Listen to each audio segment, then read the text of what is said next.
오늘 함께 보실 말씀은 신약성경 사도행전 25장 1절에서 12절까지 말씀입니다. 사도행전 25장 1절부터 12절까지 말씀입니다.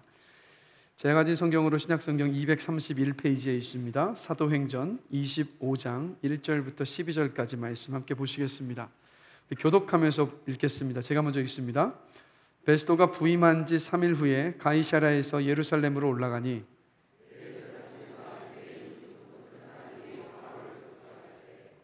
베스도의 호의로 바울을 예루살렘으로 옮기기를 청하니 이는 길에 매복하였다가 그를 죽이고자 함이더라.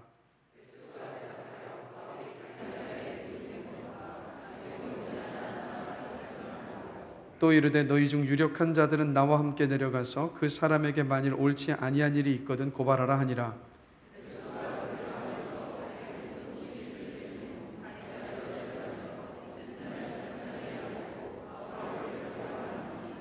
그가 나오매 예루살렘에서 내려온 유대인들이 둘러서서 여러 가지 중대한 사건으로 고발하여 능히 증거를 대지 못한지라.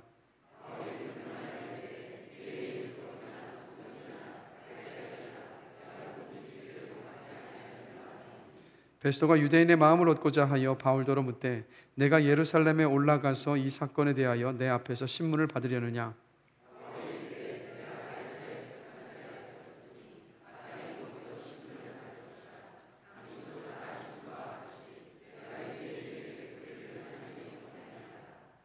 만일 내가 불의를 행하여 무슨 죽을 죄를 지었으면 죽기를 사용하지 아니할 것이나 만일 이 사람들이 나를 고발하는 것이 다 사실이 아니면 아무도 나를 그들에게 내줄 수 없나이다. 내가 가이사께 상소하노라 한대 베스도가 배석자들과 상의하고 이르되 내가 가이사에게 상소하였으니 가이사에게 갈 것이니라 하니라. 아멘. 자리에 앉으시겠습니다. 우리 옆 사람들 보시면서 인사 함께 나누시겠습니다. 잘 오셨습니다. 주님의 이름으로 사랑하고 축복합니다. 자, 다시 한번 인사 나누겠습니다. 당신은 하나님의 걸작품입니다. 네, 여러분 모두 하나님의 걸작품이십니다. 오늘 계속해서 또 사도행전 말씀을 나누겠습니다. 지난 몇 주간 우리나라가 좀 시끄러웠습니다. 모 장관 후보자 때문에 나라가 시끄러웠죠. 그래서 청문회가 끝났지만 뭔가 깨어나지 않습니다. 이렇게 시끄러웠던 이유는 무엇이었습니까? 그 장관 후보자의 언행 불일치 때문이었습니다. 다른 사람에 대해서는 비판의 칼날이 날카로웠지만 정작 자신에게는 관대했었던 그의 모습 때문에 많은 사람들이 실망을 했고 또 그를 향하여서 비판의 날을 세워서 비판을 가했습니다. 저는 이런 사건을 볼 때마다 또 저도 역시 사람인지라 어떤 이런 벌어지는 현상에 대해서 비판을 할 수밖에 없게 되지 않습니까? 그런데 그럴 때마다 제 자신이 스스로가 비판의 날을 세울 때마다 이런 질문을 던지게 됩니다. 그리스도인으로서 나는 어떠한가? 한국 교회는 어떠한가? 라는 질문을 던지게 돼요. 그래서 이런 질문 속에서 우리가 계속해서 사도 바울의 행적을 살펴보고 있는데 바울을 보면서 참 감탄합니다. 감탄을 하는 것은 뭐냐? 예수님을 만난 이후로부터 바울의 삶을 우리가 쭉 살펴봤지만 바울은 어땠습니까? 예수를 만나고 난 이후에 복음 때문에 핍박과 박해를 받았지 그의 삶 때문에 사람들에게 지탄의 대상이 되거나 아니면 그의 삶 때문에 질책의 대상이 되거나 판단당하거나 비판받지 않았다라는 거예요. 그의 삶은 한마디로 정직했고 진실했고 깨끗했습니다. 그래서 그가 전하는 복음은 그의 삶과 함께 맞물려서 복음이 전해졌을 때 거기에서 바로 귀한 열매들이 맺혀왔다는 것을 우리가 볼 수 있습니다. 자, 여러분 우리가 사도행전 속에서 바울의 삶을 우리가 계속해서 살펴보고 있는데 여러분 어떠십니까? 부담스러우실 수도 있어요. 나는 그렇게 살지 못하는데 바울에 대한 삶을 우리가 계속해서 보다 보니까 나는 그러지 못한 삶과 대조가 되어서 마음의 부담이 분명히 올 수가 있습니다. 그러나 우리가 그런 부담감을 좀 더 뛰어넘어서 이런 마음을 가졌으면 좋겠어요. 바울의 그 삶이 저와 여러분에게 길잡이가 돼서 우리도 역시 그와 같은 삶을 완벽하게 살아내지는 못한다 하더라도 그 삶을 따라갈 수 있고 그 삶의 본이 우리의 삶 속에서 뿌리 내리고 열매 맺힐 수 있는 그 마음의 소원을 품게 되기를 주님의 이름으로 간절히 기도합니다. 여러분 이것을 아셔야 돼요. 주님께서 저와 여러분에게 야 너도 바울처럼 돼! 라고 말씀하시는 게 아니라는 거예요. 바울처럼 되라는 말씀이 아니라 내가 본이 되는 바울을 보냈고 그의 삶을 통해서 보여줬으니까 너도 거기에 한번 이상을 두고 소망을 두고 꿈을 두고 함께 가자라고 주님께서 말씀하시는 겁니다. 그래서 오늘은 말씀의 제목처럼 바울이 황제에게 상소하기까지의 그 과정을 그리고 있습니다. 그래서 오늘 본문을 좀 살펴보면서 또 은혜를 함께 나누려고 합니다. 사도행전 24장과 25장 사이에는요 2년이라는 시간이 흘렀습니다. 24장에서 25장까지 2년이라는 시간이 흘렀는데 어떤 일이 있었습니까? 바울은 무죄였습니다. 그러나 총독 벨릭스가 유죄 무죄를 공식적으로 판결 내리지도 않은 채 바울을 구류했어요. 감옥에 다시 가두어 버렸습니다. 그 이유는 무엇이었습니까? 유대인들의 호의를 얻고 싶었기 때문이고 또 다른 이유는 바울에게 뇌물을 받고 싶었기 때문입니다. 그렇게 해서 바울이 갇혀있던 시간이 2년입니다. 그런데 여러분 바울은 어떤 꿈을 가지고 있었습니까? 어떤 삶의 계획이 있었습니까? 로마에까지 가서 복음을 전할 계획을 가지고 있었어요. 자신의 계획이 아니라 사도행전 우리가 벌써 23장 24장을 살펴봤지만 가이사랴의 감옥에 갇혀 있을 때 주님께서 바울 곁에 서셔서 그에게 말씀하셨어요. 바울아, 여기서 네 삶의 그 여정이 끝나는 것이 아니라 로마에까지 가서 나를 증언하게 될 것이다 라고 주님께서 바울에게 사명이요 그 꿈을 주셨습니다. 근데 지금 어떻습니까? 억울하게도 죄가 없음에도 불구하고 갇혀 있는 거예요. 그 계획이 마치 사람의 눈으로 보면 딱 막혀 있는 상황입니다. 그런데 이런 질문을 던져봅니다. 그렇다면 그 2년이라는 시간, 로마에까지 가서 복음을 전해야 하는데 다시 가이사랴에 2년 동안 구금이 되어 있었던 그 시간이 바울에게 여러분 무의미한 시간이었을까요? 그렇지 않다라는 거예요. 만약에 바울이 무죄 선고를 받고 풀려났다면 여러분 어떻게 됐을까요? 자, 오늘 본문 3절 말씀을 함께 한번 읽어보겠습니다. 같이 읽습니다. 베스도의 호의로 바울을 예루살렘으로 옮기기를 청하니 이는 길에 매복하였다가 그를 자, 어떤 일이 있습니까? 2년 전에도 바울을 죽이려 했던 사람들이 있었는데 그 사람들은 여전히 있었고 여전히 바울을 죽이려 하고 있었다는 거예요. 만약에 벨릭스가 무죄를 선고하고 바울을 풀어줬으면 어떻게 됐겠습니까? 이들이 바울을 가만히 두지 않았을 거라는 거예요. 하나님은 역설적으로 감옥 안에서 바울을 안전하게 지켜주고 계셨던 겁니다. 그래서 하나님의 일하심은 저와 여러분의 계산과 저와 여러분의 그 상상을 초월할 때가 너무도 많다라는 것. 그래서 우리의 경험을 좀 내려놓고요. 내가 이렇게 알고 있고 인식하고 있던 것을 내려놓고 주님께서 우리에게 어떻게 일하시고 무엇을 보여주시는지 기대하는 마음으로 특별히 믿음으로 굳게 서 있는 저와 여러분이 되기를 주님의 이름으로 간절히 기도합니다. 어떤 일을 행하실지 몰라요. 우리는 그런 기대감으로 살지 않습니까? 그리고 또 다른 이유가 있습니다. 그 시간이 무의미하지 않았던 이유가 뭐냐? 바울은요, 여러분 1차, 2차, 3차 선교 여행 동안에 58개의 도시를 다니면서 13,300km를 걸어 다니면서 복음을 전했습니다. 그런데 그렇게 복음을 전할 때 평탄했느냐? 평탄하지 않았어요. 어떤 일이 있었습니까? 선교 여행을 하는 그 기간 내내 감옥에 갇혔고 매를 맞았고 굶주렸고 망망대해에 조난을 당했고 강도들의 위협을 당했었고 유대인들의 방해와 심한 핍박의 연속이었습니다. 그런데 그런 모든 과정 가운데 바울에게 쉼의 시간이 있었느냐 하면 바울은 단 한순간도 쉬지 않고 복음을 전하는 그 사명을 계속해서 감당해 왔다는 거예요. 그런데 여러분 쉬지 않고 사람이 여러분 바울도 사람인데 쉬지 않고 이 사명을 감당할 수 있겠습니까? 못해요. 바울도 사람이었기 때문에 저와 여러분과 똑같은 성정을 가진 사람이기 때문에 쉼이 없이 그 사역을 끝까지 감당할 수가 없습니다. 그래서 가이사랴에 다시 2년이라는 시간 동안에 갇혀 있었던 이 시간이 바울에게는요, 여러분 달콤한 휴식 시간이었다는 거예요. 자, 왜 그러느냐? 자, 사도행전 24장 23절 말씀 함께 보시겠습니다. 자, 우리 함께 한 목소리로 읽겠습니다. 백부장에게 명하여 바울을 지키되 자유를 주고 그의 친구들이 그를 돌보아 주는 것을 금지하지 말라 하니라. 벨릭스가 감옥에 바울을 가두면서 했던 말입니다. 무슨 말입니까? 자유로웠다라는 거예요. 가택 연금 상태에서 자유롭게 사람들의 왕래가 있었고 사람들을 만날 수 있었고 바울의 동역자들도 찾아와서 바울을 도울 수 있었던 그런 시간입니다. 한마디로 방해받지 않고 회복되고 충전받고 쉼을 누릴 수 있는 그 시간이 바로 이 2년이라는 시간이었다라는 겁니다. 그래서 여러분 쉼이 굉장히 중요합니다. 삶의 어떤 목표를 가지고 열심히 살아가고 성실하게 살아가는 것도 중요하지만 그러나 여러분 쉼이 중요합니다. 왜냐하면 하나님께서도 6일 동안 천지를 창조하시고 7일째 되는 날 쉬셨기 때문이에요. 그래서 여러분 돌아보셨으면 좋겠습니다. 너무 바쁜 것도 주님께서 기뻐하시지 않으시다라는 것.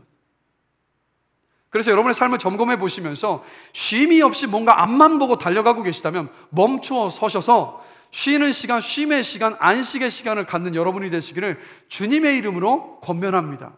그럴 때 비로소 삶의 방향을 제대로 볼 수 있고 삶의 이 방향을 수정할 수 있지 않겠어요? 근데 앞만 보고 달려가면 몰라요. 뭐를 놓치고 있는지, 좋은 방향으로 잘된 방향으로 가고 있는지조차 우리가 돌아볼 수 없지 않습니까? 그래서 여러분 꼭 쉼의 시간을 가지신 여러분이 되시길 다시 한번 주님의 이름으로 권면합니다. 이렇게 여러분 다시 돌아오면 2년이라는 그 구금되어 있던 그 시간이 계획된 대로 진행되지 않아서 낭비이고 마치 돌아가는 시간처럼 보입니다. 사람의 눈에는. 그러나 여러분 기억하셔야 돼요. 저와 여러분은 하나님의 섭리 안에서 살아가는 존재들입니다.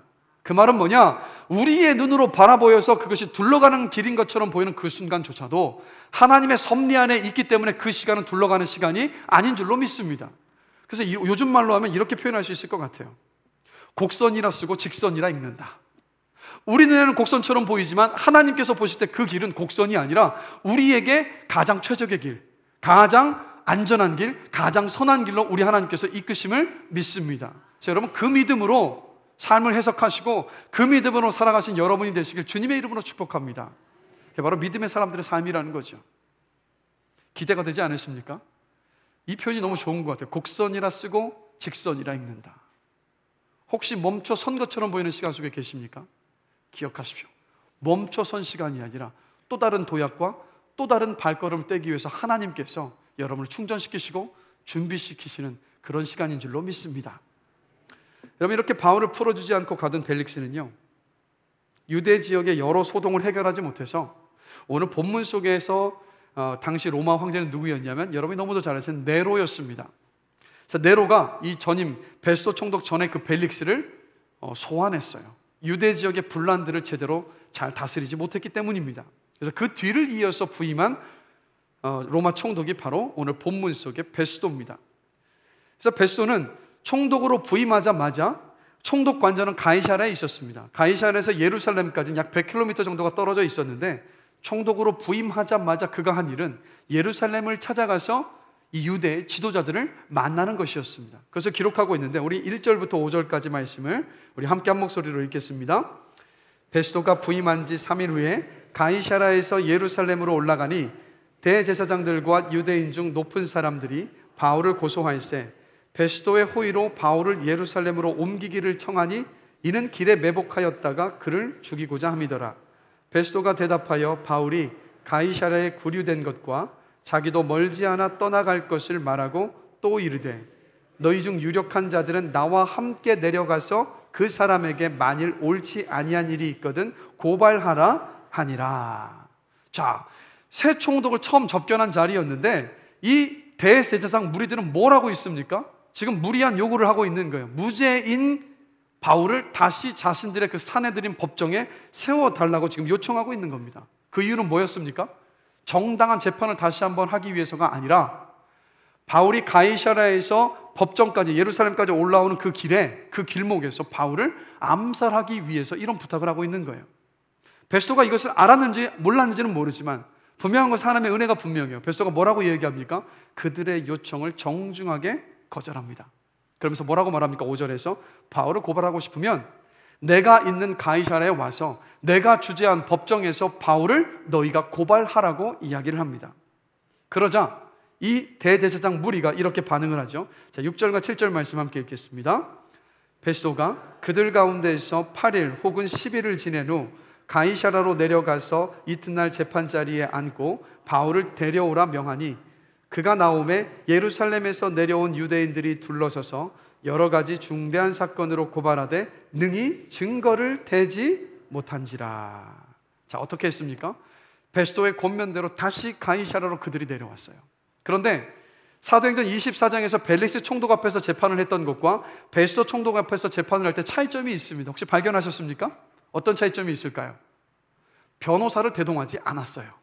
기억하시죠? 변호사 더들로 황금의 입이라 불렸던 사람을 전임 총독 벨릭스의 재판 앞에서는 그 변호사를 대동했지만 오늘 본문을 보면 변호사를 대동하고 있지 않습니다. 그 이유가 뭐냐면 이들은 알았던 거예요. 바울을 로마법상으로 그에게 사형 언도를 할 수 없다라는 것을 이들이 너무도 잘 알았기 때문에 변호사를 대동하지 않고 그들이 직접 가서 어떻게 해서든지 사내들은 공회에 바울을 세울 기회를 잡기 위해서 총독 앞에 갔던 겁니다. 그래서 역시 똑같지 않습니까? 바울을 고발했지만 증거가 없었다라는 것. 그런데 여러분 여기서 참 놀라운 것이 무엇이냐면요, 베스도 총독 앞에 바울을 고소했었던 이 사람들이 2년 전에 그 사람들이라는 거예요. 그런데 더 놀라운 것은 뭐냐? 이 사람들이 누굽니까? 대제사장과 사내들인 공회원들, 한마디로 그때 당시에 종교 지도자들입니다. 당시 예루살렘 성전에서는요, 매일 제사가 드려졌습니다. 그리고 오늘 본문에서 바울을 고소했던 이 사람들은 누구냐? 바로 하나님께 드리는 그 제사를 집도했던 사람들. 그러면 일주일에 한 번씩만 제사를 드렸다고 계산을 해도 이들이 지난 2년 동안 드렸던 예배의 횟수는요 104회입니다. 그런데 최고 종교 지도자들이었기 때문에 일주일에 한 번만 예배를 드리지 않았을 거라는 거예요. 그러면 그냥 조금만 그냥 최소한으로 해서 일주일에 2번씩 예배를 드렸다고, 제사를 드렸다고 한다면 이들이 하나님 앞에 가서 드렸던 제사의 횟수는 지난 2년 동안 몇 회가 되겠습니까? 208회입니다. 그렇게 많은 제사를 주 앞에 가서 드렸었고 심지어 그 제사를 집도했었던 사람들인데 2년 전이나 2년 후나 그들의 삶에 변화한 점이 하나도 없다라는 거예요.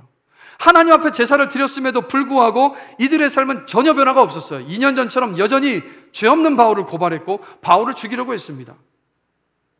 지난 2년 동안 그렇게 많은 제사를 드렸음에도 이들의 삶은요, 그들이 드렸던 제사와는 별개였어요. 제사 따로, 삶 따로. 한마디로 그들의 제사는요, 종교 행위에 지나지 않았습니다. 제사를 위한 제사, 종교적인 만족을 위한 제사, 그리고 중심이 사라져버린 형식만 남아있었던 껍데기 제사였다는 거예요.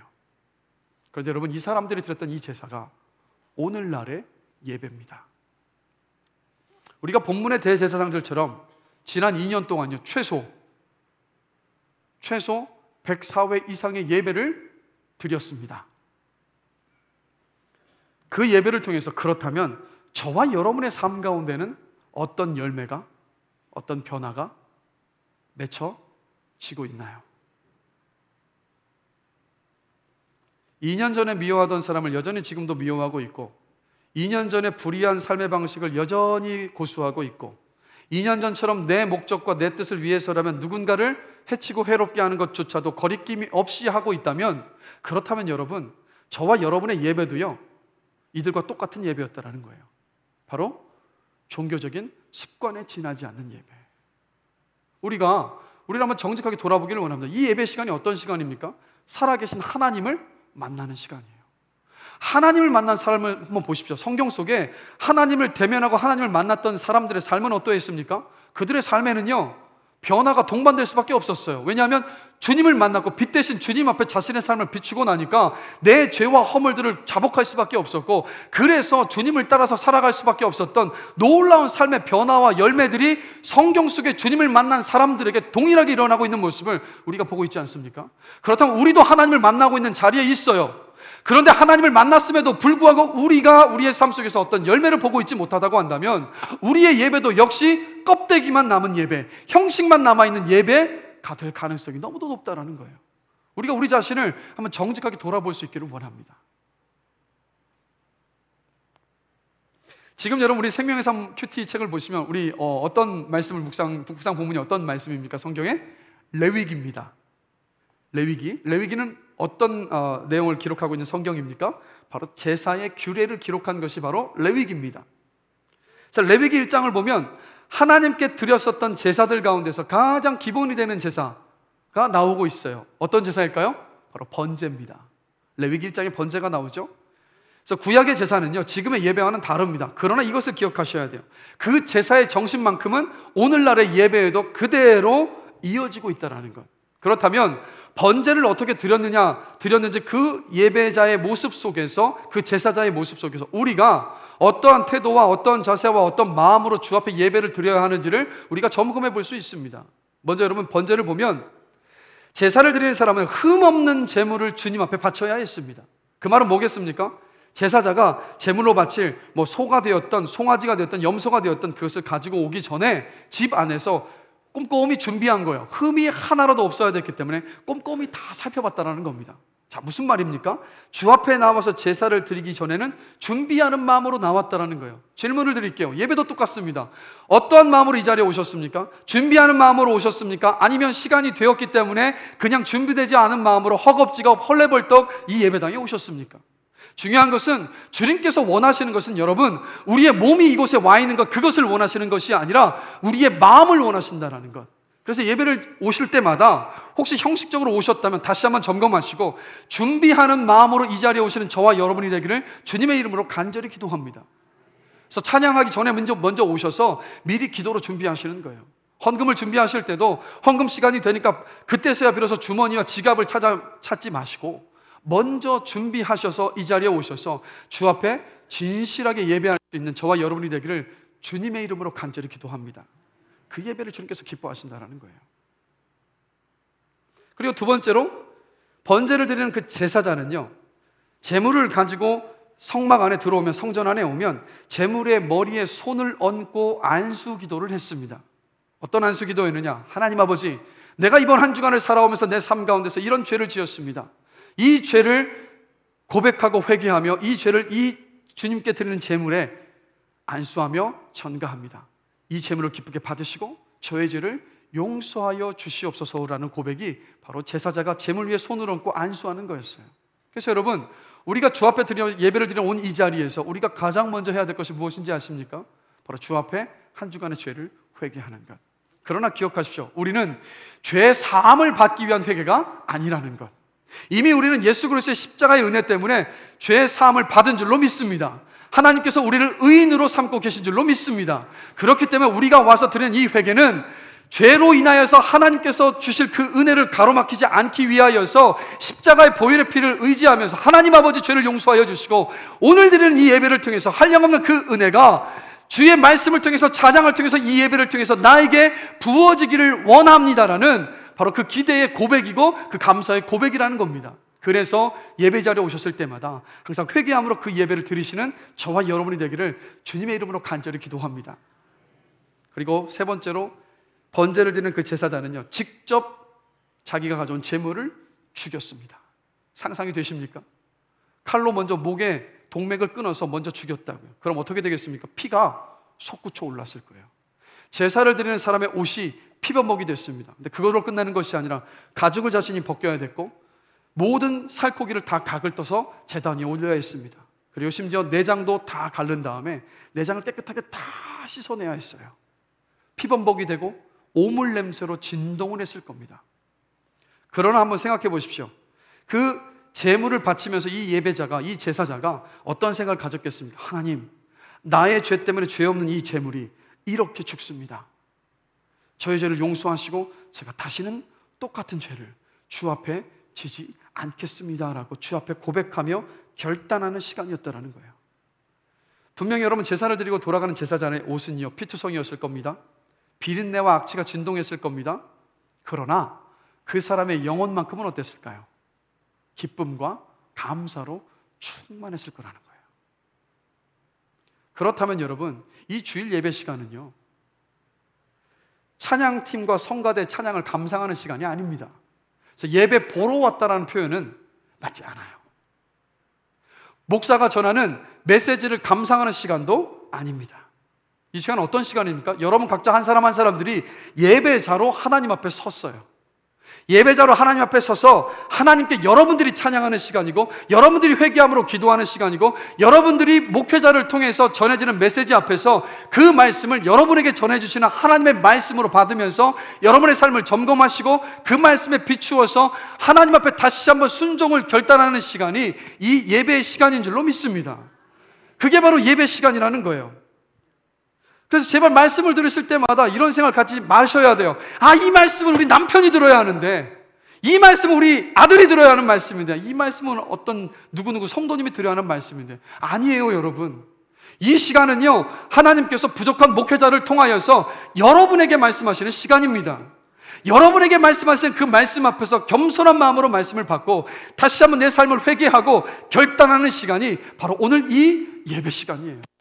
그럴 때 비로소 어떤 일이 있습니까? 우리 가운데 하나님의 말씀으로 채워지고, 그 말씀이 어떤 말씀이에요? 생명이 있는 말씀이지 않습니까? 그래서 하나님의 생명력으로 우리의 마음이 채워지고 그 힘으로 말미암아서 한 주간을 살아갈 수 있는 힘을 얻는 시간, 그 능력이 부어지는 시간이 예배 시간인 줄로 믿습니다. 그 은혜를 이 자리에서 예배를 드리시는 여러분 모두가 다 한 사람도 빠짐없이 누리게 되길 전 주님의 이름으로 간절히 기도해요.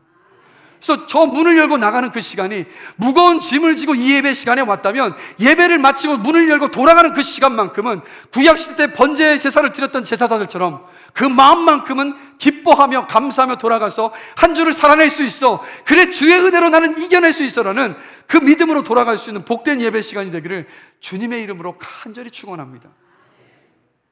이게 우리의 특권이에요, 여러분. 세상 사람들은 누릴 수 없는 특권을 예수 믿는 저와 여러분에게 하나님께서 주셨습니다. 의무가 아니라고요.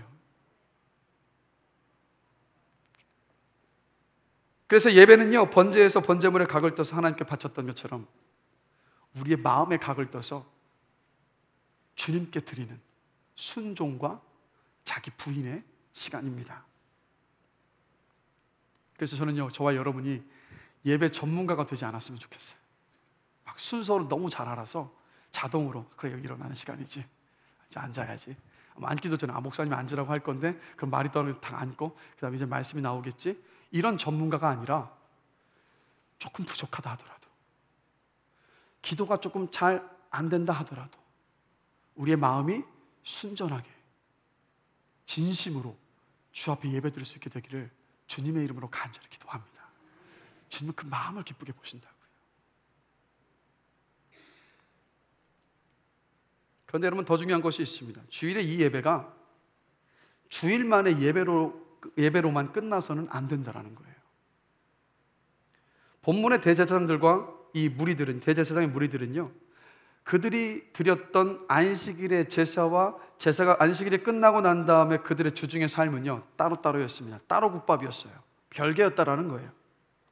만약에 우리가 드린 이 예배가요, 주일 하루만을 위한 예배, 나의 어떤 불안한 마음을 달래기 위한 예배, 주일이니까 드려야만 하는 형식적인 예배라고 한다면 여러분 죄송합니다. 우리가 드린 예배도 그냥 종교적인 습관에 지나지 않을 수가 있다는 거예요. 하나님과는 아무런 상관이 없는 예배일 수 있습니다. 그래서 주일의 이 예배는요, 주중의 삶의 예배를 위한 기초이고 시작입니다. 주일 예배는 주중의 삶으로 이어져야만 해요. 자, 여러분, 로마서 12장 1절에서 하나님께서 이런 말씀하시지 않습니까? 같이 함께 보시겠습니다. 그러므로, 함께 읽습니다. 그러므로 형제들아, 내가 하나님의 모든 자비하심으로 너희를 권하노니 너희 몸을 하나님이 기뻐하시는 거룩한 산제물로 드리라. 이는 너희가 드릴 영적 예배니라. 하나님은 주일 예배에서 우리가 얻은 은혜와 그 힘으로 그 한 주를요, 주님과 교제하면서 주님을 기쁘시게 하는 그 삶의 예배로 드리기를 원하신다는 거예요. 그런데 이때까지 우리 한국교회 그리스도인의 삶은 어땠습니까? 주일 예배가 따로였고 일주일의 삶은 따로였어요. 한마디로 주일의 예배를 잘 드리면 일주일 동안 무슨 삶을 살든지 상관이 없다라는 그런 인식들이 많았던 것이 사실이지 않습니까? 그러나 그것을 잘못된 그 인식을 회복해야 돼요. 하나님께서 원하시는 것은 이 주일의 예배가 시발점이 되어져서 내일부터 시작할 삶의 예배, 아니 저 문을 열고 나가시는 그 순간부터 우리의 삶의 예배는 가정에서부터 시작되지 않습니까? 그 삶의 예배로 이어지기를 하나님께서는 원하신다는 겁니다. 이것을 기억하셔야 돼요, 여러분. 그래서 질문을 하나 드릴게요. 우리 이제 은혜 받았다라는 표현을 우리가 정말 많이 쓰지 않습니까? 그럼 제가 이런 질문을 드립니다. 도대체 무슨 뜻입니까? 그 뜻이.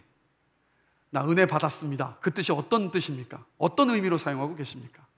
은혜 받았다는 말의 뜻은 뭘까요? 아마 이런 거겠죠? 예배 속에서 감동을 받아서 눈물을 흘리면 은혜를 받았다. 아니면 말씀을 들으면서 찬양하면서 내 마음에 뭔가 후련함을 느꼈다. 시원함을 느꼈다. 그러면 우리 은혜 받았다고 하지 않습니까? 근데 여러분, 은혜 받았다라는 말이 정말 성경에서도 그런 의미로 이야기하고 있을까요? 그렇지 않더라는 거예요. 자, 먼저 은혜는 뭡니까? 은혜의 뜻이 뭘까요? 은혜는 받을 자격이 없는 사람에게 하나님께서 베풀어 주시는 선물이 바로 은혜입니다. 자, 그러면 받을 자격이 없는 저와 여러분에게 하나님께서 베풀어 주신 은혜는 무엇일까요? 바로 예수 그리스도입니다. 예수님께서 우리의 죄를 위해서 십자가에서 죽으시고 3일 만에 부활하셨음을 믿었을 때, 그 은혜가 우리에게 임했을 때 우리의 삶에 어떤 일이 벌어졌습니까? 하나님을 인정하지 않았던 우리가 하나님을 믿고 인정하기 시작했습니다. 죄가 무엇인지를 깨닫기 시작했습니다. 우리 안에 그 양심이 완전 발동이 되어서 하나님 앞에 아주 작은 것이라도 떨면서 그것이 죄라는 것을 고백하게 되지 않았습니까? 주의 말씀에 순종하고자 하는 놀라운 삶의 변화가 저와 여러분 가운데에서 일어났다라는 거예요. 이게 무슨 예수 믿은 자에게 일어난 변화이지 않습니까? 그래서 한마디로 은혜가 우리에게 임했다, 은혜를 받았다는 이 말은 뭐냐? 추상적인 것이 아니라 은혜를 받았다는 말은 구체적인 삶의 열매를 동반한다는 거예요. 그 삶의 열매가 동반할 때야 비로소 은혜 받은 거라는 거예요. 예를 들면 이겁니다. 예배를 드리면서 말씀을 듣는 그 가운데에서 내가 이제까지 어떤 사람을 미워하면서 살아왔는데 말씀을 듣고 깊은 깨달음이 있는 거예요. 아, 내가 이래서는 안 되겠구나. 내가 그 사람을 원수까지도 사랑했던 주님의 그 말씀이 있고, 나를 죽기까지 사랑했었던 주님의 그 은혜를 내가 입었으니까 그 사람을 미워할 것이 아니라 내가 사랑해야 하는구나. 내가 더 이상 미워하지 않고 그 사람을 용서하고 사랑해야지라고 마음 안에 결단을 했다면, 그렇다면 그게 바로 은혜 받았다라는 거예요. 이게 바로 은혜 받은 겁니다.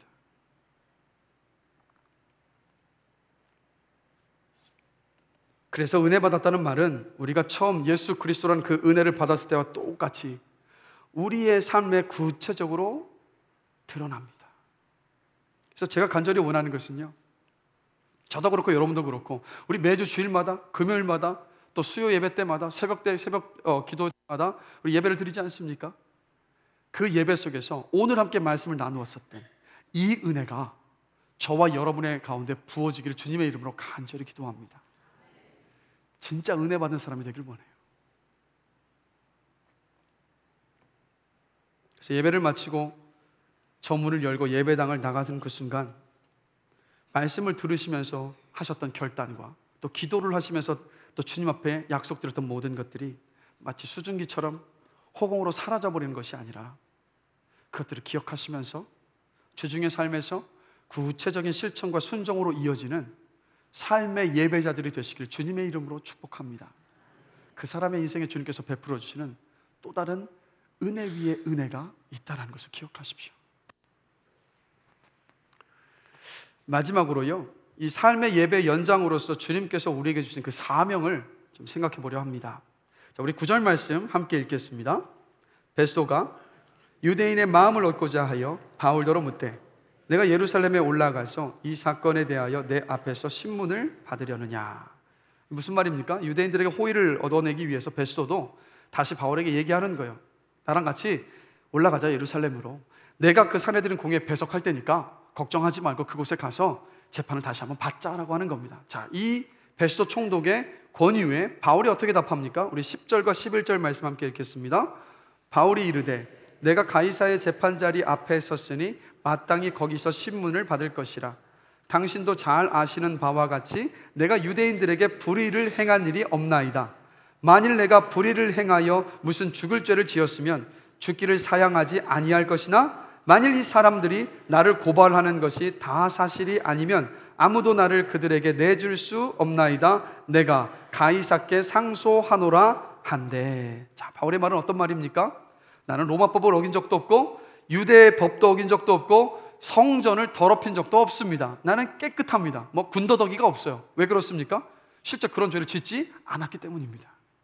이게 바로 진실의 힘이고 진리의 힘이지 않습니까? 그리고 바울이 뭐라고 합니까? 내가 로마 법정에 섰으니까 가이사에게 상소한다. 가이사라는 말이 뭐냐면 영어로 시저입니다. 그래서 이 로마 시대의 초대 황제는 아우구스투스였는데, 발음이 어렵네요. 아우구스투스였는데, 이 왕정 정치를 만든 사람이 누구냐면 이 아우구스투스의 양아버지였던, 여러분이 잘 아시는 케이사르, 시저입니다. 그래서 그의 이름을 따서 황제의 뒤에 왕이라는 호칭으로 가이사 시저라는 말을 붙였던 거예요. 그래서 이때 당시에 로마 시민들에게는 어떤 특권이 있었느냐? 바로 로마의 황제에게 상소할 수 있는 권리를 가지고 있었습니다. 바울이 지금 그 권리를 사용하고 있는 거예요. 그런데 한 가지 궁금증이 듭니다. 왜 벨릭스 총독 때는 바울에게 상소하지 않았다가 베스토 때에 와서는 황제에게 상소하고 있는 것일까요? 이유가 있습니다.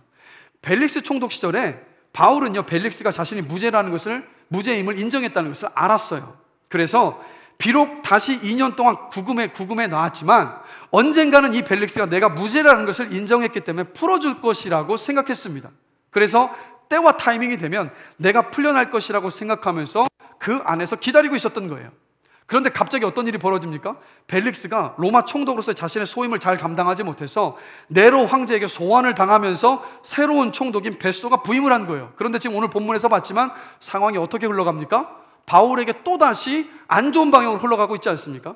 다시 법정에 서야 하는 이런 상황 가운데 처해가 된 거예요. 그러자 바울이 베스토의 그 권유 앞에서 얘기한 겁니다. 내가 로마 법정에 섰으니까 나는 이제 더 이상 사내들 공에 서지 않겠습니다. 로마 시민으로서 황제의 법정에 상소합니다라고 말했던 거예요. 자, 그러면 여러분, 바울이 이 황제에게 상소했을 때 그의 마음의 동기는 무엇이었을까요? 복음을 위해서였습니다. 충분히 2년이라는 시간 동안 가이사랴에 머물면서 휴식과 안식과 재충전의 시간을 가졌어요. 근데 딱 봤을 때 바울이 이만큼이면 내가 충전받았으니까 더 이상 로마에 가서 복음을 전하기를 멈춰서는 안 되겠다는 생각을 분명히 했고, 분명히 그 안에서 성령께 지혜를 구했겠죠. 그 지혜를 구하는 가운데에서 얻었던 것이 바로 황제에게 상소하는 일이었습니다. 황제에게 상소하면 그 죄수의 신분이지만 로마 병사들의 호의를 받으면서 로마까지 갈 수 있었습니다. 바울은 이렇게 해서 복음을 위하여서 로마 황제에게 상소를 했다라는 거예요. 그러면 이런 질문을 던져봅니다. 왜 하나님은 바울의 이런 모습을 이 성경 속에 이토록 자세하게 기록하고 계신 것일까요, 여러분? 그 이유는요, 말씀 묵상하는 가운데 바울의 이 모습을 통해서 저와 여러분에게 주신 사명을 상기시키시기 위함이었다라는 겁니다. 자, 무슨 의미냐면, 여러분, 바울은요, 선교사입니다. 그렇죠? 바울은 선교사입니다. 무슨 뜻입니까? 선교사의 뜻은 보냄을 받은 사람이라는 뜻이에요. 예수의 복음을 위해서 주님께 보냄을 받은 사람이 바로 선교사입니다.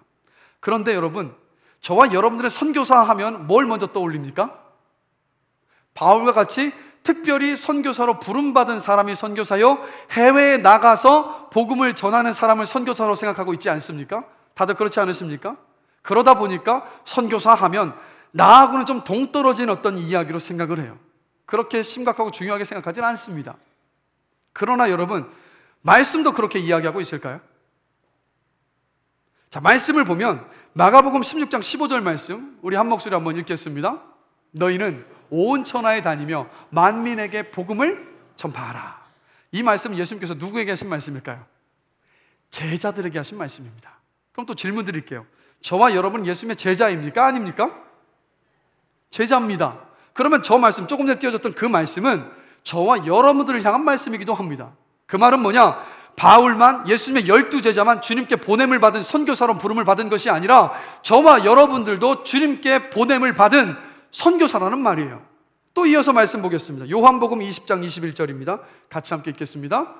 아버지께서 나를 보내신 것 같이 나도 너희를 보내노라. 말씀 그대로 띄워주세요. 뭐라고 말씀하십니까? 주님께서 나를 하나님께서 보내신 것처럼 나도 여러분들을, 너희들을 땅에 보내노라라고 주님께서 말씀하고 계신 거예요. 그럼 이 말씀의 의미는 뭘까요?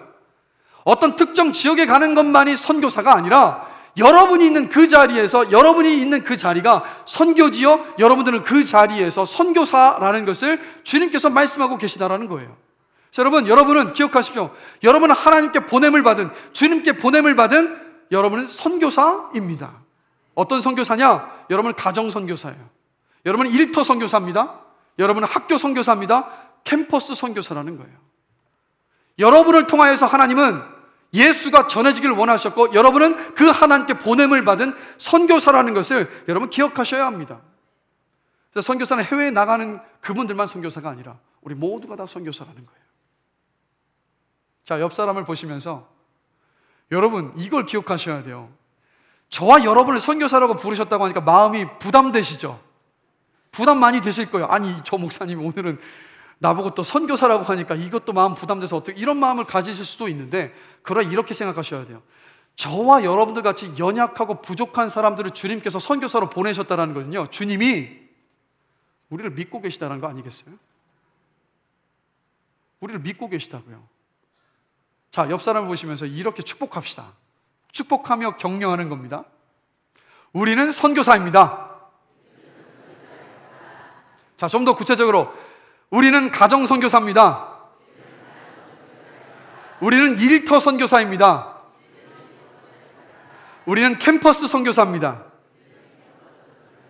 여러분, 우리 모두는 이 인식을 가지고 살아야 돼요. 우리는 선교사로 보냄을 받은 사람들이라는 것. 여러분, 얼마나 복됩니까? 그렇다면 우리는 이런 질문을 던져봅니다. 이런 말을 할 수밖에 없게 되는 것 같아요. 저는 바울 선교사님처럼 살 수 없는데요. 그렇지 않습니까? 우리가 계속 바울을 보고 있는데, 근데 여러분, 주님이 제가 아까 서두에도 말씀드렸지만 바울의 모습을 성경에 기록하시면서 저와 여러분에게 주셨을 때, 야, 너도 바울이 되라, 지금 이 말씀을 하고 계신 게 아니라고요. 이 의미가 아니라 바울처럼 너도 선교사로 내가 보냈으니까 네가 있는 그 자리에서 선교사로서 네가 감당할 수 있는 그 사명을 잘 감당해라. 그런데 어떤 가이드가 있어야 하니까 그 선교사의 삶을 잘 살다간 바울의 모습을 내가 보여줄 테니까 바울의 삶을 가이드 삼아서 나는 네가 그 선교사로서의 그 삶을 끝까지 포기하지 않고 잘 살아갔으면 좋겠다라고 주님께서 말씀하고 계시다는 것을 여러분 기억하십시오. 자꾸 우리를 막 죄인이었을 때 구원해 주신 우리 하나님을 막 매정한 분, 우리를 몰아치시는 분, 그런 분을 여러분 오해하시면 안 된다고요. 우리의 연약함, 우리의 부족함 이미 하나님은 다 알고 계시지 않습니까? 그럼에도 불구하고 우리를 사용하시는 분이 하나님이시라고요. 그래서 늘 하나님은 우리를 토닥토닥 해주시면서 힘내, 다시 한번 일어서서 갈 수 있어, 그 은혜를 주시고 그 길을 걸어갈 수 있도록 우리를 끌고 가고 계신 줄로 믿습니다. 그 마음으로 우리가 선교사의 사명을 감당하는 거예요. 그런데 조금 더 구체적으로 한번 생각해 보기를 원합니다. 일터 선교사로서, 가정 선교사로서, 캠퍼스 선교사로, 학교 선교사로, 우리 어떤 삶의 선교사로 우리를 불러주셨는데 도대체 그 선교사의 삶은 뭐냐? 첫 번째로는 이겁니다. 작은 일들이지만 마땅히 실천해야 될 것들을 실천하는 것이 먼저 시작이에요. 예를 들면 이겁니다. 교통 질서를 잘 지키시는 것. 마트에 가셔서 쇼핑카트를 제자리에 잘 꼽아두시는 것. 택배기사, 고객센터 직원들, 식당에서 서빙하시는 분들에게 갑질하지 않는 것. 분리수거를 잘 하는 것. 쓰레기가 보이면 그 쓰레기를 잘 줍는 일. 밝은 표정으로 이웃들에게 인사하는 것. 도움을 필요하는 사람을 봤다면 기꺼이 그 사람을 돕는 것. 이왕이면 말을 할 때 살리는 말, 격려하는 말, 칭찬의 말, 믿음의 말을 하는 것. 그리고 내가 먼저 손해를 감수하는 것. 이것부터 시작이에요. 근데 여러분, 이거는요, 기본이라는 거 아시죠? 이 사회가 그것조차도 안 되는 일들이 너무 많지 않습니까? 이것부터 시작이에요. 그런데 하나님은 그냥 우리가 기본에서 머무는 것을 원하시는 것이 아니라 좀 더 나가기를 원하세요. 뭡니까? 주의 말씀에 순종하며 이 땅을 살아가는 것. 우리 어떤 성도님은요, 직장에서 이전까지 일을 할 때 성과와 결과만을 보고 일을 하셨던 거예요. 그러니까 여러분 어떻겠습니까? 성과와 결과만을 내야 하니까 함께 일하는 사람들이 힘든 거예요. 그런데 은혜를 깊이 받으셨어요. 하나님을 사랑하고 이웃을 사랑하는 그 말씀에 깊은 은혜를 받고 마음 안에 내가 하나님을 사랑한다면 나와 함께 하고 있는 이웃인 이 직장 동료들과 함께 협업하는 많은 사람들을 내가 돌아봐야 되는 것이 하나님을 사랑하는 것이로구나. 이 깊은 깨달음 속에서 이분이 직장에서 일하시는 삶의 태도가 바뀌었어요. 이제는 결과와 성과를 위해서 일하는 것이 아니라 주변에 일하는 사람들을 함께 끌고 가면서 그들을 돕고 그들을 격려해서 함께 기뻐하고 함께 만족할 수 있는 그 길로 그렇게 이 리더십을 가지고 그렇게 지금도 이끌어가고 계신 거예요. 그런데 고백하시더라고요. 힘들다고 쉽지 않다고. 그러나 그 길을 주님께서 걸어가라 하신 길이니까 순종하시면서 지금도 기도하시면서 그 길을 걸어가고 계시다는 거예요. 또 어떤 분 이런 분들이 계시더라고요. 어떤 성도님은요, 내가 주신 재물이 다 주님의 것이라는 것을 인정해요. 인정하는데 그 인정을 그냥 입술의 고백으로만 인정했던 것이 아니라 이렇게 삶의 구체적인 실천으로 순종하고 계시더라고요. 뭐냐면 내 필요 이외의 재물들은 주님께서 다른 사람에게 흘려보내라고 주신 것이기에 매달 첫 주가 되면 자신에게 들어온 그 소득의 일부분을 떼어놓으시는 거예요. 그리고 떼어놓았다가 성령께서 감동을 주시면 기쁜 마음으로 그 떼어놓았던 재정을 흘려보내시는 거예요. 왜냐? 아무리 감동이 있어도 준비가 되어 있지 않으면 흘려보낼 수 없기 때문에. 바로 이런 것들이 주의 말씀에 순종하며 이 땅을 살아가는 삶의 모습이지 않겠습니까? 주님께서는 저와 여러분에게 선교사로서 이 땅에 보내주셨을 때 우리의 삶이 기본적인 것들을 잘 감당하지만 그것을 뛰어넘어서 그것 이상으로 주의 말씀에 순종하는 삶을 살기를 원하신다라는 거예요. 그리고 바로 그 삶의 구체적인 실천과 순종 위에 무엇이 있어야 하느냐? 바로 입술을 열어서 복음을 전하는 겁니다. 삶이 바탕이 돼야 우리가 전하는 복음의 진실성이 담보되지 않겠습니까? 그래서 이 자리에 여러분에게 권면합니다. 일주일에 꼭 한 사람에게는 여러분 우리 복음을 전합시다. 아멘 하시는 분이 없으시네요. 복음을 전한다는 말, 전도한다는 말을 오해하시면 안 돼요. 우리는 흔히 어떻게 생각합니까? 예배당으로 데려오는 것을 복음을 전하는 일, 전도라고 생각을 합니다. 복음을 전하는 것, 전도는 그것이 아니에요. 뭐냐? 내 주변에 예수를 알지 못하는 사람에게 말 그대로 예수를 전하는 것이 전도요, 복음을 전하는 일입니다. 그렇다면 사형리와 같이 책자를 이용하셔도 좋습니다. 아니면 여러분의 신앙 간증문을 작성하셔서 이 품에 가지고 다니시다가 믿지 않는 사람들을 만나면, 복음을 전해야 할 내 이웃들을 만나면 그것을 읽어주시면 되는 거예요. 그래서 여러분 다시 한번 제가 권유합니다. 우리 일주일에 꼭 한 사람에게는 꼭 복음을 전하십시다. 끝까지 입을 안 떼시는 분들은 어떤 마음이십니까? 주님께서 원하신다고요. 혹시 이번에 한번 복음을 전해서 예수를 믿지 않는다 하면 다음에 또 전하시는 거예요. 그것도 역시 복음을 전하는 일이지 않겠습니까? 마지막으로 제가 묻겠습니다. 다시 한번 권유합니다. 우리 일주일에 꼭 한 사람에게만큼은 꼭 복음을 전하십시다. 아멘. 네, 아멘 하신 분들 다 봤습니다. 바로 주님께서 이 선교사로 저와 여러분을 부르셨다라는 거예요. 여러분 생각해 보십시오. 부족하고 연약한 나를 통하여서 누군가가 예수를 믿고 살아난다면, 그 영혼이 산다면 그것보다 값진 것이 우리 인생에 또 어디 있을까요? 그렇지 않습니까? 우리 이 선교사의 사명을 잘 감당하게 되시길 다시 한번 주님의 이름으로 축복합니다. 말씀을 마무리합니다.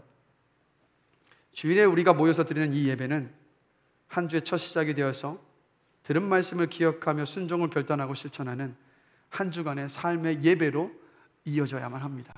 우리의 이 주일의 예배가 삶의 예배로 이어질 수 있게 되기를 다시 한번 주님의 이름으로 간절히 기도합니다. 그리고 여러분 기억하십시오. 여러분 각자는 하나님께 보냄을 받은 선교사입니다. 가정 선교사요, 일터 선교사요, 또 학교 선교사요, 캠퍼스 선교사요, 모든 자리에서 여러분 선교사로 보냄을 받았습니다. 그것을 기억하면서 우리가 이번 한 주를, 아니 우리의 이 삶을 살아낼 수 있게 되길 주님의 이름으로 간절히 기도합니다. 그래서 마지막으로 이 말씀을 함께 고백하면서 마무리 짓겠습니다. 요한복음 1장 6절 말씀인데요, 함께 한번 읽어보겠습니다. 하나님께로부터 보내심을 받은 사람이 있으니 그의 이름은 요한이라. 이 말씀 그대로 띄워주시고 이 말씀 안에 요한을 여러분의 이름을 넣어서 우리 함께 말씀을 다시 한번 읽어보겠습니다. 하나님께로 보내심을 받은 사람이 났으니 이름은 성진이라. 다시 한번 읽겠습니다. 하나님께로 보내심을 받은 사람이 났으니 이름은 성진이라. 다시 한번 옆 사람을 보시면서 함께 이렇게 권면하겠습니다. 당신은 선교사입니다. 반대쪽 보시면서 당신은 선교사입니다. 우리 마지막으로 고백합니다. 우리 모두는 선교사입니다. 그리고 이것을 기억하시면서 이번 한 주 내가 있는 자리에서 삶의 예배를 드리시면서 복음을 담대하게 전하시는 여러분들이 되시기를 주님의 이름으로 축복합니다. 우리 시간 들었던 말씀을 생각하면서 함께 찬양하기를 원합니다. 나는 예배자입니다 라는 찬양입니다. 어느 자리에 있든 우리는 예배자입니다. 주님께서 그것을 원하세요. 그 마음을 담아서 우리 함께 고백하겠습니다.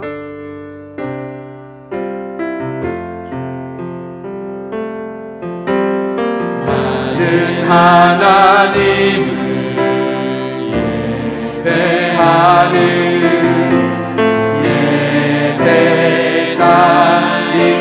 예배자입니다. 내가 서 있는 곳 어디서나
들었던 말씀을 함께 생각하면서 잠시 함께 기도하기를 원합니다. 하나님, 매주 제가 드렸던 예배가 혹시 습관적으로 드렸던 종교적 행위였다면 주님 용서하여 주시옵소서. 예배 시간마다 하나님 앞에 내가 온전히 죽어지게 하여 주십시오.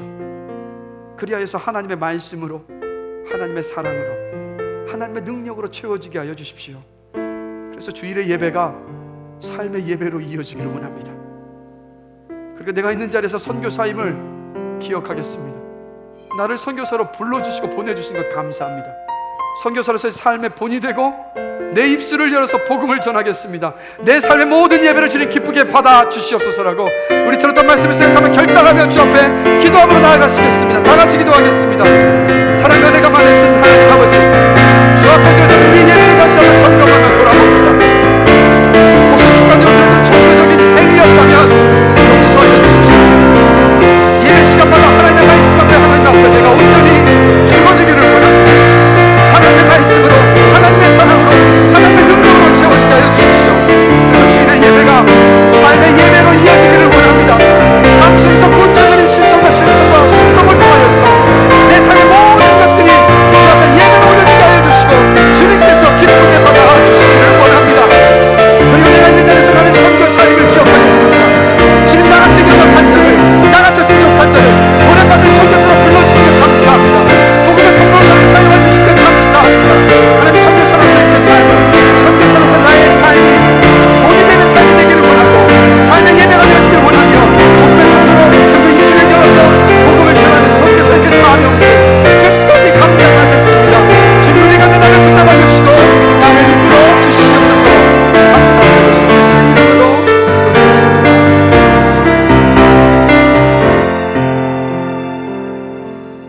하나님 아버지, 습관적으로 드렸던 매주의 예배가 우리 가운데 있었다면 이 시간 주님 앞에 회개합니다. 예배 시간마다 하나님 앞에 우리 자신이 온전히 죽어지기를 원합니다. 겸손하게 우리의 자신의 삶을 내려놓고 하나님의 말씀으로, 하나님의 사랑과 그 은혜로 하나님의 능력으로 채움받기를 원합니다. 그리하여서 우리의 주일의 예배가 삶의 예배로 이어지게 하여 주시옵소서. 삶 속에서 주님과 교제하며 주님을 만나며 주의 말씀을 순종하며 기꺼이 그 길을 걸어가므로 주일만 예배가 아니라 우리의 삶 전체가 주님께서 기쁘게 받으시는 예배이기를 원합니다. 그러니까 우리가 잊지 않고 기억하겠습니다. 이렇게 연약한 우리를, 이렇게 부족한 우리를 선교사로 불러주시고 선교사로 보내주신 것 감사합니다. 내가 선교사임을 기억하면서 이번 한 주, 아니 일평생의 삶 가운데에서 내가 있는 그 자리에서 나는 선교사임을 기억하면서 삶으로, 입술의 고백으로 복음을 전하며 그 사명들을 감당해 나갈 수 있도록 우리에게 은혜를 베풀어 주시옵소서. 감사합니다. 예수 그리스도의 이름으로 기도드렸습니다. 아멘.